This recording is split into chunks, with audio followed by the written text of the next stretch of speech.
Hello students, मैंने अपने पहले वीडियो में आपको राइटिंग स्किल के बारे में बताया। आशा है जिसकी सहायता से आप अच्छी तरह जान गए होंगे कि व्यापारिक पत्रों का ढांचा किस प्रकार का होता है। तो चलिए आज हम व्यापारिक पत्रों के प्रकार का अध्ययन करते हैं। जब दो व्यापारी व्यवसाय से संबंधित कार्य हेतु आपस में जो पत्र लिखते हैं उसे व्यापारिक पत्र कहते हैं। पत्रों की स्थिति, कार्य, उद्देश्य व प्रतिक्रिया के आधार पर पत्रों को विभिन्न भागों में बांटा जा सकता है। जैसे कि स्थिति व कार्य के आधार पर पत्रों को 3 भागों में बांटा गया है: व्यापारिक पत्र, सरकारी पत्र, व्यक्तिगत पत्र। उद्देश्य व प्रतिक्रिया के आधार पर हम पत्रों को निम्न प्रकार में बांट सकते हैं: निवेदन पत्र, अनुकूल संवाद पत्र, प्रतिकूल संवाद पत्र, प्रेरणात्मक पत्र। व्यापारिक पत्र विभिन्न विषयों से संबंधित अलग अलग हो सकते हैं, जैसे कि पूछताछ संबंधी पत्र, निरख पत्र, आदेश पत्र, साख व संदर्भ पत्र, तकादे संबंधी पत्र, गश्ती पत्र और विक्रय संबंधी पत्र। आइए हम सबसे पहले जानते हैं पूछताछ के पत्र। जब किसी व्यापारी को कोई सामान क्रय करना होता है तो माल खरीदने से पहले वह विभिन्न व्यापारियों से उस वस्तु के विषय में पूछताछ करता है। तो इस प्रकार की पूछताछ करने के लिए जो पत्र लिखे जाते हैं उन्हें पूछताछ संबंधी पत्र कहा जाता है। सामान्यतः इस प्रकार के पत्र पूर्व परिचित या जानकार व्यक्तियों को लिखे जा सकते हैं या व्यापार संदर्भ पुस्तिका, ट्रेड डायरेक्टरीज के आधार पर भी नए व्यापारियों को लिखे जा सकते हैं। चैम्बर ऑफ कॉमर्स तथा विभिन्न व्यापारिक प्रतिनिधियों के द्वारा भी जानकारी प्राप्त कर पत्र लिखे जा सकते हैं। पूछताछ संबंधी पत्रों को 2 भागों में बांटा जा सकता है: ऐसे पत्र जिनका उद्देश्य माल क्रय करना होता है तथा ऐसे पत्र जिनका उद्देश्य मात्र जानकारी प्राप्त करना होता है। पूछताछ संबंधी पत्रों को लिखते समय सामान्यतः निम्नलिखित बातों पर विशेष रूप से ध्यान देना चाहिए। सबसे पहले वस्तु संबंधी का पूर्ण विवरण देना। पूछताछ के पत्रों में ग्राहक जिस वस्तु के संबंध में जानकारी प्राप्त करना चाहता है उसका पूर्ण एवं स्पष्ट विवरण देना अत्यंत आवश्यक है, जैसे कि वस्तु का नाम, वस्तु की किस्म, वस्तु का पैकिंग कितने में है, मतलब छोटी साइज में पैकिंग है या बड़ी साइज में पैकिंग है। इस प्रकार का प्रारंभ में पूर्ण विवरण यदि दे दिया जाए तो बाद में अनावश्यक पत्र व्यवहार तथा विवाद से बचा जा सकता है। तत्काल एवं निकट भविष्य में क्रेता को जितने सामान की आवश्यकता हो उसकी मात्रा का संकेत पूछताछ के पत्र में देना आवश्यक होता है। इससे विक्रेता को प्रोत्साहन तो मिलता ही है, साथ साथ वह तुरंत उत्तर देने के लिए लालायित हो जाता है व्यापारी। और ये भी हो सकता है कि वह कुछ व्यापारिक शर्तों को लचीला भी कर दे, जैसे व्यापारिक छूट में कुछ रियायत दे दे। इस प्रकार कभी कभी कुछ वस्तुएं ऐसी होती हैं जिनको क्रय करने हेतु सैंपल की आवश्यकता होती है। बिना सैंपल देखे उस वस्तु का क्रय नहीं किया जा सकता। अतः अगर आवश्यक हो तो ग्राहक वस्तु के सैंपल की मांग भी पूछताछ के पत्र में कर सकता है। पूछताछ के पत्र में इस बात का निवेदन स्पष्ट रूप से होना चाहिए कि पूर्तिकर्ता वस्तु का न्यूनतम मूल्य, विक्रय की शर्तें, भुगतान की विधि, पैकिंग का तरीका इत्यादि लिखे अच्छी तरह से। चलिए अब पूछताछ संबंधी पत्र को मैं आपको एक उदाहरण के द्वारा बताती हूँ। इस पत्र के द्वारा आप देख सकते हैं कि इंदौर का एक व्यापारी है, गुलाब दास एंड ब्रदर्स, जो जनरल मर्चेंट हैं। इन्होंने एक पत्र लिखा है कलकत्ता के सर्वश्री गिरधारी लाल एंड कंपनी को। इस पत्र के माध्यम से वह मिल्क पाउडर के आधा किलो के डब्बे के बारे में जानकारी प्राप्त करना चाहते हैं। तो इसका विषय इस प्रकार हो सकता है: प्रिय महोदय, अपने एक व्यावसायिक मित्र के माध्यम से हमें यह ज्ञात हुआ कि आपने अमेरिकन पाउडर मिल्क के आधा किलो के डब्बों का आयात किया है। हम आपके अत्यंत आभारी होंगे यदि आप हमें प्रति डब्बे का मूल्य भेजने का कष्ट करें, जिससे कि आदेश देने में सुविधा हो। भाव की पूछताछ हेतु जो पत्र लिखे जाते हैं, उस पत्र के उत्तर हेतु जो पत्र लिखे जाते हैं उन्हें निरख पत्र कहा जाता है। निरख पत्र पुराने व संभावित ग्राहकों को बिना पूछताछ के पत्र प्राप्त हुए भी लिखे जा सकते हैं। विक्रेता द्वारा समय समय पर अपने पुराने व संभावित ग्राहकों को निरख पत्र भेजते रहना चाहिए ताकि उन्हें विक्रेता द्वारा बेचे जाने वाली सभी वस्तुओं की जानकारी प्राप्त होती सके। निरख पत्र अत्यंत प्रभावशाली शैली में लिखे जाने चाहिए क्योंकि यह आदेश प्राप्त करने का एक महत्वपूर्ण साधन होता है। निरख पत्र लिखते समय निम्नलिखित बातों को ध्यान में देना चाहिए। निरख पत्र अत्यंत ही विनम्र भाषा में लिखे जाने चाहिए जिससे कि संभावित ग्राहक आदेश देने के लिए लालयित हो जाए। निरख पत्र में ग्राहक को वस्तु का नाम, उसकी किस्म, मात्रा, पैकिंग पद्धति, विक्रय की शर्तें इत्यादि मूल्य सभी बातों के संबंध में पूर्ण विवरण देना चाहिए। निरख पत्र बहुत ही सावधानी से लिखा जाना चाहिए क्योंकि यह क्रेता और विक्रेता के मध्य व्यापारिक अनुबंध का आधार बन सकता है। इसके लिखने में की गई लापरवाही से ग्राहक को असुविधा हो सकती है। तो चलिए देखते हैं निरख पत्र का एक उदाहरण। इस पत्र में आगरा के एक पुस्तक विक्रेता ने छिंदवाड़ा के एक पुस्तक विक्रेता को निरख पत्र भेजा है। इसमें आप देख रहे हैं कि विभिन्न प्रकार की अलग अलग पुस्तकों में उनके नाम और उसके लेखक और उनके मूल्य लिखा हुआ है। इसके साथ ही व्यापारिक छूट का दिया हुआ है और यदि एक निश्चित सीमा से अधिक क्रय किया जाए तो अतिरिक्त छूट के बारे में भी लिखा हुआ है। जब ग्राहक निरख में वर्णित शर्तों से पूर्णतः संतुष्ट हो जाता है तो वह व्यापारी को वस्तु भेजने के लिए आदेश देता है।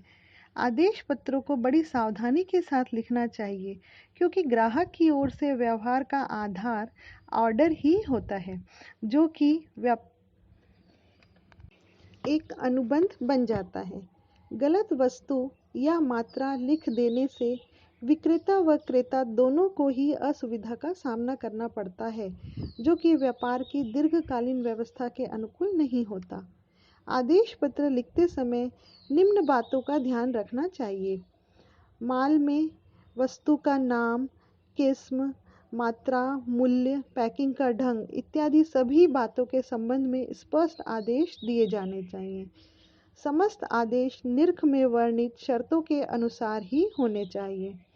माल के परिवहन की विधि व सुपुर्दगी के ढंग में के संबंध में भी स्पष्ट आदेश होने चाहिए। जैसे माल रेल से जाएगा या सड़क परिवहन से जाएगा और यदि सड़क परिवहन से जाएगा तो किस ट्रांसपोर्ट कंपनी के द्वारा।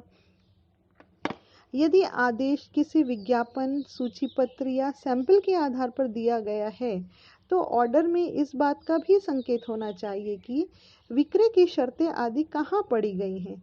इससे बड़ी सुविधा हो जाती है तथा अनुबंध का भी एक आधार बन जाता है। नए ग्राहकों को आदेश में यह स्पष्ट लिख देना चाहिए कि भुगतान वह नकद करेगा या बाद में किसी अन्य विधि से करेगा, जैसे कि वह किश्तों में करना चाहेगा या एक मुश्त बिल्टी बैंक के माध्यम से भेजी जाएगी या सीधी भेजी जाएगी। आदेश पत्र के इस प्रस्तुत उदाहरण में आप स्पष्ट देख सकते हैं कि सबसे पहले संदर्भ